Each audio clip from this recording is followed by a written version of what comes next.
આજે ભાવનગર જિલ્લામાં બનેલા લઠ્ઠાકાંડના અનુસંધાનમાં જે પીડિતો દવાખાનામાં દાખલ છે એની મેં મુલાકાત લીધી, ખબર અંતર પૂછ્યા અને એમની પાસેથી પ્રશ્ન પૂછીને જાણવાની કોશિશ કરી કે શું કહેવા માગે છે. ગુજરાતમાં અને એમાંય ભાવનગરમાં લઠ્ઠાકાંડ થયો એ દુઃખની બાબત છે, પણ એના કરતાંય વધુ દુઃખ એ વાતનું છે કે આજથી 3 વર્ષ પહેલા આ જ જગ્યાએ, અહીંયા જ્યાં બેઠો છું એ જ જગ્યાએ બેસીને બોટાદ બરવાળાના લઠ્ઠાકાંડ બાબતે અમે ગળું ફાડી ફાડીને બોલ્યા હતા કે આ સરકાર આપણા નિર્દોષ યુવાનોનો ભોગ લે છે.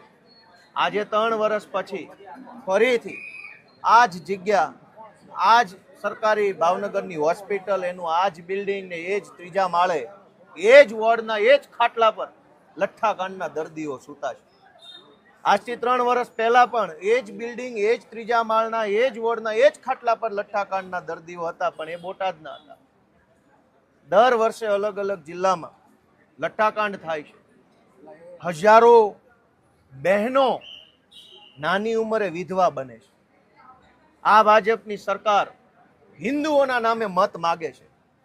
મારે ગુજરાત સરકારના રોયલ સ્ટેગ મંત્રીને પૂછવું છે કે આ રક્ષાબંધન આવે છે, જે બહેનોના ભાઈ આ રોયલ સ્ટેગ પીવાથી છીનવાઈ ગયા, એનો ભાઈ આ ગુજરાત સરકારના રીલ બનાવતા રોયલ સ્ટેગ મંત્રી પાછો અપાઈ શકશે? હિન્દુ મુસલમાન, હિન્દુ મુસલમાન, હિન્દુ મુસલમાન, આ હિન્દુઓના દીકરાઓને રોયલ સ્ટેગ પીવડાવીને મારી નાખ્યા. ગાંધીનગરમાં બેઠેલા ગૃહ વિભાગના રોયલ સ્ટેગ મંત્રીને પૂછવું છે કે આ રક્ષાબંધન આવે છે, બેન ક્યાં રાખડી બાંધવા જશે? કયા ઘરે જવાનું? કયા હાથે રાખડી બાંધવાની?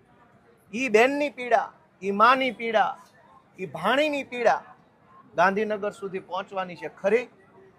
અને પીડા ગાંધીનગર પહોંચતી હોત તો બરવાળા બોટાદના લઠ્ઠાકાંડ પછી આ બીજો લઠ્ઠાકાંડ ન બન્યો હોત.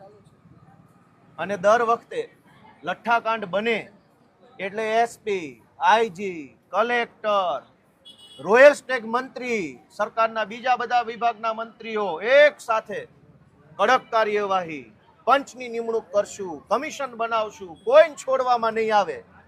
મારી ભાવનગરના એસપી ને આઈજીને સીધો પ્રશ્ન છે કે બોટાદના લઠ્ઠાકાંડના આરોપીને કઈ ફાંસીએ ચડાવ્યા? લાવો હિસાબ. તમે એટલા જ બધા ઈમાનદાર છો, હરિશ્ચંદ્રના વારસદારો છો, તો બોટાદના લઠ્ઠાકાંડના આરોપીને કઈ ફાંસીએ ચડાવ્યા, કઈ સજા કરાવી, જરાક આપો હિસાબ. ઘટના પછી ઘટના, ઘટના પછી ઘટના, નિર્દોષ યુવાનોનો ભોગ લેવાઈ જાય અને સરકાર માત્ર વાર્તા કર્યા કરે. આ કેટલું દુઃખદ છે. જે લોકોએ આ ઝેરી દારૂ બનાવવાનું કામ કર્યું, એમાંય દુઃખનો વિષય જુઓ કે ગુજરાતમાં દારૂ બંધી છે, પણ અહીંયા ઇંગ્લિશ દારૂનું મેન્યુફેક્ચરિંગ ચાલુ થયું છે. બધા જ જિલ્લાઓમાં ફેક્ટરીઓ છે, નકલી દારૂ બનાવવામાં આવે છે. બોટાદમાં જ્યારે લઠ્ઠાકાંડ બન્યો ત્યારે પણ અમદાવાદની ફેક્ટરીમાંથી ઇથેનોલ આવેલું, અને ભાવનગરમાં દારૂ બન્યો તો પણ અમદાવાદથી ઇથેનોલ આવે છે.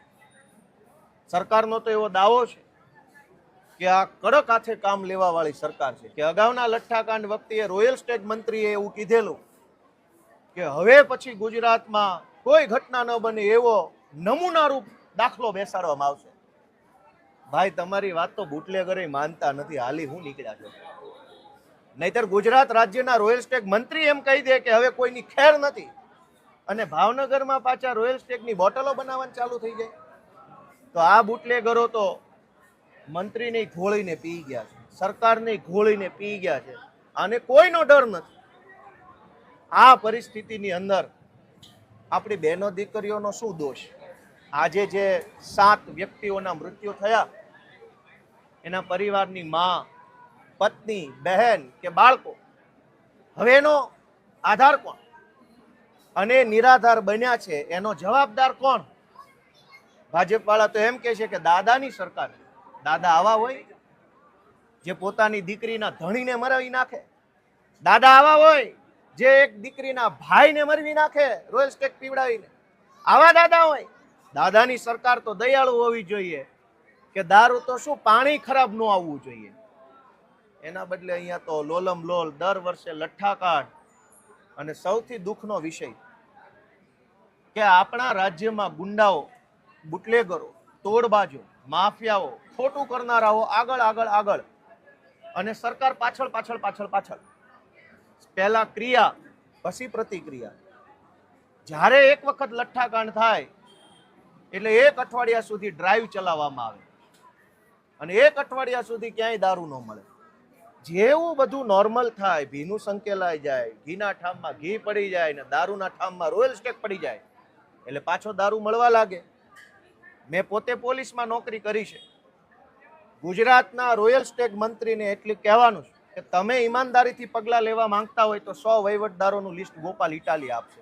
કરો તપાસી, વહીવટદારો ક્યાંથી પૈસા કમાય મને ખબર છે. તમે કયો એ જિલ્લાના એલસીબીના, એસઓજીના, આરઆર સેલના, ક્રાઇમ બ્રાન્ચના કયા વહીવટદારની કઈ ડિટેલ જોઈએ મારી પાસે. રૂપિયાના હપ્તા લઈ અને એ હપ્તા કમલમ સુધી પહોંચાડી અને લોકોને મરવા માટે છોડી દે છે. આ કેટલો દુઃખનો વિષય છે. દારૂબંધીની આ હાલત દુનિયા જોઈ રહી છે. અને છેલ્લી વાત કે સરકારમાં હું એમ નહીં કહું કે રાજીનામું આપી દે, કેમ કે આ એટલા જેનામાં 1% માનવતા હોત એના રાજમાં એકની એક ઘટના 2 વાર બનવી ના જોઈએ. એટલે આનામાં માનવતા નથી. અને જેનામાં માનવતા ન હોય એની પાસે કઈ માંગણી ન હોય. માંગણી તો જેનામાં માણસ હોય, જેના હૃદય રામ હોય, જેનો આત્મા જાગતો હોય એની પાસે માંગણી હોય. મારી માંગણી ગુજરાતની જનતા પાસે છે કે એ લોકો રાજીનામું નહીં આપે. તમે આને ભગાડવા માંગો છો કે કેમ? દર વખતે 10, 20, 30, 40 વ્યક્તિઓના મૃત્યુ થાય અને આપણે રાજીનામા માંગતા રહીએ અને રાજીનામું આપે નહીં પણ નવા મૃત્યુ થઈ જાય, વળી નવા મૃત્યુ. આ વખતે હું ગુજરાતની જનતાને વિનંતી કરું છું કે એ લોકો તો નિંભર છે, એ લોકો બિન સંવેદનશીલ છે, એ લોકોનો આત્મા મરી ગયો છે ગાંધીનગરમાં બેઠેલા સરકારના માણસોનો. આપણો જો આત્મા જાગતો હોય ને તો આપણે હવે જાગવું પડશે અને આ લોકોને ભગાડવા પડશે. આ છાસવારે રોજ ઉઠીને દારૂના નામે મોત, એક્સિડન્ટમાં મોત, પાણીમાં તણાઈને મોત, માથે મકાન પડ્યું મોત, અગ્નિકાંડ રાજકોટમાં થઈ ગયો એમાં મોત, મોરબીમાં પુલ તૂટ્યો મોત, હરણી બોટમાં ઊંધી પડી મોત, સુરતના એક તક્ષશિલામાં કોચિંગ ક્લાસમાં આગ લાગે તો બધા કોચિંગ બંધ. પણ હજારો વખત દારૂના નામે લોકો મરે છે તો દારૂ કેમ બંધ નથી થતો? એક ઘટના બને એટલે અંધેરી નગરી, ગંડુ રાજા. સાવ છેલ્લી વાત કે મેં આ ખાટલે સૂતેલા દર્દીઓને પૂછ્યું, મેં કીધું ભાઈ તમે શું થયું? મેં પોતે પોલીસમાં નોકરી કરી છે. કેવા આરોપી કે ફરિયાદી, સાક્ષી કેમ જૂઠું બોલે, શું કરે મને બધી ખબર પડે. હું વકીલ છું. મેં કોર્ટમાંય લોકોને સોગંદ ઉપર ખોટું સાચું બોલતા જોયા. મેં પેલા ભાઈ દર્દીને પૂછ્યું કે શું થયું? ત્યાં તો સામે ચાલીને, મેં અહીંથી નથી પીધું, હું તો વાપીથી પીને આવ્યો. કેમ ભાઈ, કોણે આવું શીખવાડ્યું? વાપીથી દારૂ પીધો ભાવનગરના દવાખાનામાં શું કરે છે? પોલીસે એને શીખવાડીને બેસાડ્યો કે ઓલો ગોપાલ ઇટાલી આવે તો આવું આવું કહી દેજે, અહીં નથી પીધો, હું તો ત્યાંથી પીને આવ્યો ને તબિયત સારી છે. વાહ ભાઈ વાહ. એ ભલા માણસ પોલીસ વાળાઓ, એ ભાજપના રોયલ સ્ટેક મંત્રી, જરાક ભગવાનથી ડરો, અમારાથી તો ના ડરો. અમારા મોઢે આરોપીઓ જુઠ્ઠું બોલે કે અહીંથી નહીં વાપીથી દારૂ પીને આવ્યો. બીજા ભાઈને પૂછું તમે, તો કે મને તો કઈ તબિયત સારી જ છે, ખાલી મને અંદરથી એવું લાગ્યું કે કઈક ઉલટી થાય છે, બાકી મને કઈ છે નહીં. ઓહો, આવું તો પઢાવીને બેસાડ્યા. પઢો રે પોપટ રાજા રામના, રાજા રામના નહીં બુટલેગરના. પઢો રે પોપટ ભાવનગરના એસપીએ પઢાવેલા બુટલેગરના. ગુજરાતની જનતાને મારી 2 હાથ જોડીને વિનંતી છે કે આપણી બહેનો દીકરીઓને બચાવી લો. નાની ઉંમરમાં વિધવા બને છે, બાપ વગરની દીકરીઓ થઈ જાય છે, ભાઈ વગરની બહેનો બને, એને બચાવવાની જવાબદારી આપણા સૌની છે. આંખ ખોલો બધા, એવી મારી વિનંતી છે.